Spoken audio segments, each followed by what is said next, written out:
Bonjour à tous et bienvenue sur ma chaîne YouTube, j'espère que vous allez bien. Donc aujourd'hui on se retrouve avec l'oracle de la sorcière, j'espère que vous voyez bien. Donc on est sur un très joli coffret qui d'ailleurs m'a fait craquer, hein. Vous voyez le côté est très très beau, donc paru chez les éditions Contredire, on est tout dans le détail, tout est beau. On est sur un coffret donc qui contient 44 cartes et un livre de 192 pages pour un prix de 24,90 €. On vous dit, éveillez-vous à la magie des traditions ancestrales. Grâce à cet oracle, découvrez comment exploiter votre pouvoir personnel en combinant les forces mystiques de la nature, les messages de sagesse, des sorcières d'antan et la magie des rituels. Chacune des 44 cartes comporte un message magique et des conseils de sorcières qui vous aideront à décoder les côtés ombre et lumière qui se trouvent à l'intérieur de vous. Vous trouverez aussi une incantation magique qui vous permettra de vous connecter à la sagesse de toutes ces femmes puissantes et d'avancer ainsi avec confiance sur votre chemin de vie. Bon, ce qui m'a fait craquer évidemment, c'est ces deux cartes-ci, la carte d'Aradia et la carte de la vieille femme, qu'on va voir donc à l'intérieur. J'ai déjà retiré les cartes du coffret, mais pour vous montrer l'intérieur du coffret qui est juste magnifique. Et ensuite, je vais vous montrer donc les jeux. On découvre ensemble les cartes. Donc le dos des cartes est juste magnifique. Le côté est rouge métallisé, magnifique. Très witchy, très dark, mais en même temps lumineux, je trouve. Donc on découvre ensemble les cartes qui ne sont plus dans le bon ordre. Pourquoi? Parce que je l'ai déjà utilisé, évidemment. Donc ici, on retrouve l'artiste, on retrouve Hécate, le monde souterrain, Diane, la sagesse. Les cartes sont magnifiques. La vieille femme associée à la mort, je la trouve juste sublimissime. On a la mère, l'accomplissement. La jeune fille, innocence. Le cueilleur, l'indépendance. Le nœud magique, la liaison. Les sites sacrés, intensification. Le dieu cornu, virilité. Les outils rituels, amplification. Les vêtements magiques, émancipation. La magie rituelle, initiation. Le cercle, limite. Les charmes, envoûtement. La chasse aux sorcières, persécution. Les sorcières du culte, compétence. Les sabbats, qui est juste magnifique. Comme vous pouvez le constater, hein, on est sur de très belles cartes. Le coven, l'engagement.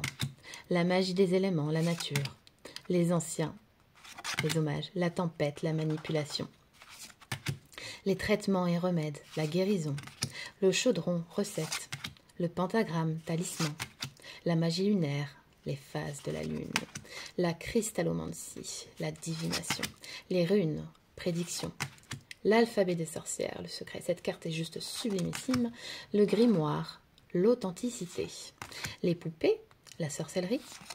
L'assemblée, réunion. Aradia, la magie. Je ne pouvais qu'aimer, hein, évidemment, avec mon nom Aradia Guidance. L'oracle, connaissance.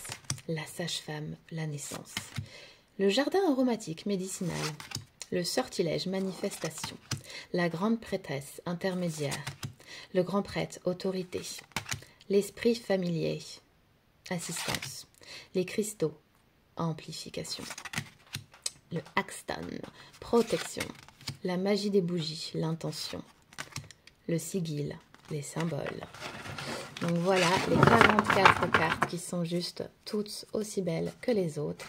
Découvrez ensemble le livret qui est tout aussi joli que le coffret. Il est tout en couleur, vous allez voir, ça c'est agréable. On a le sommaire avec les cartes toujours numérotées comme sur les cartes. Ça c'est bien parce qu'on retrouve plus facilement les cartes dans son livret. On a l'introduction évidemment. Nous avons qui était l'oracle. Réaffirmez vos droits à vos origines. On a la vocation à l'oracle. Nous avons ensuite comment tirer les cartes. Donc ça c'est pas mal hein, pour les débutants et pourquoi pas pour les plus affirmés. Donc ensuite nous avons le tirage à une carte, le tirage à 2 cartes mais aussi à 3 cartes. Et nous avons le tirage à 4 cartes, représentation, et le tirage du pentagramme, le conseil de sorcière. Moi j'ai déjà fait ces deux-là et je les aime beaucoup. Voilà. Ensuite, donc on passe aux cartes. Donc après, on a toutes les cartes et par exemple, on va en ouvrir une au hasard. Donc nous avons le jardin aromatique, médicinal. On a une petite phrase. Dans mon jardin, certaines graines poussent dans les endroits que, paraît-il, vous n'avez jamais foulés. On a le conseil de la sorcière. le côté lumière et le côté ombre, tout ça pour chaque carte. Et ensuite, nous avons l'incantation au jardin aromatique, donc avec le même nom que la carte, la sorcellerie, le romarin, enfin plein de choses sympas. Donc pour le sortilège, comme vous voyez, c'est pareil, hein. La petite phrase, le conseil de sorcière, le côté lumière et côté ombre, l'incantation au sortilège, la sorcellerie, et ce pour toutes les cartes. Donc il est très facile d'accès, hein. On peut se suffire qu'à ces 2 messages pour un message du jour très rapide, ou même rien que de cette phrase. Donc, je vous remercie de m'avoir regardé. J'espère que l'oracle de la sorcière vous a plu et vous plaira. Je vous laisse me faire vos petits retours en commentaire. Merci de m'avoir regardé et n'hésitez pas, si vous voulez que je vous fasse une prochaine revue sur un oracle ou un livre que je possède, n'hésitez pas à aller regarder ma page Instagram, donc Aradia Guidance, où je propose des messages du jour un peu chaque jour, des fois des messages en story. Je fais aussi également des présentations sur Instagram, donc n'hésitez pas s'il y a un de mes ouvrages qui vous intéresse, je pourrais vous faire une prochaine revue sur YouTube. À très bientôt et merci de m'avoir écouté.